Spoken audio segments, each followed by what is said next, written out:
campagnes de prélèvement se multiplient au sud de Lyon pour déceler la présence de PFAS, ces polluants éternels rejetés par l'usine chimique Arkema de Pierre-Bénite. En mars dernier, le collectif Osons l'Océan en a réalisé une vingtaine dans les eaux du pays de l'Ozon, en collaboration avec une équipe de recherche canadienne. Les résultats des analyses ont été dévoilés hier soir lors d'une réunion publique à Saint-Symphorien d'Ozon, en présence d'Émilie Rousseau et Anthony Laurent. Le professeur Sébastien Sauvet est venu de loin.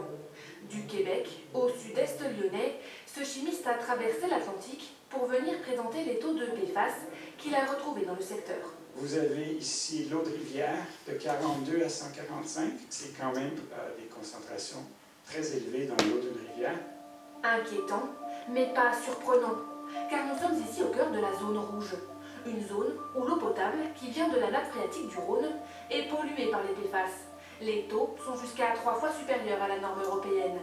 Mais qu'en est-il des puits, des rivières, des nappes phréatiques à l'est du fleuve? Aucun résultat officiel. C'est donc un collectif de citoyens qui a effectué des prélèvements il y a quelques mois. Les résultats du professeur Sauvet confirment la pollution de l'eau potable, mais ils révèlent surtout la contamination de tout le bassin versant de l'Ozon. Je ne peux pas vous dire que c'est une source claire et unique.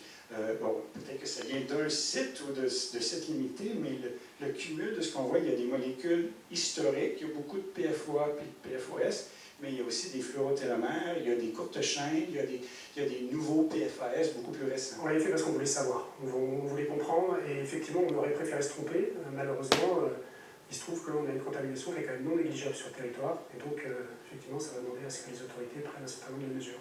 Alors les questions sont nombreuses dans la salle. Quels sont les risques? Faut-il boire l'eau du robinet? Les concentrations sont-elles trop élevées? C'est fréquent dans l'eau des rivières, dans les cours d'eau autour d'usines, d'aéroports, dans des sites où il y a un site d'enfouissement, où il y a une source, là, que le cours d'eau en est. Mais dans l'eau du robinet qui est distribuée, ça c'est plus rare et c'est plus étonnant. Donc moi je ne boirais pas une eau qui est 2 fois plus élevée que la norme recommandée. Sur l'eau, c'est vrai que c'est inquiétant.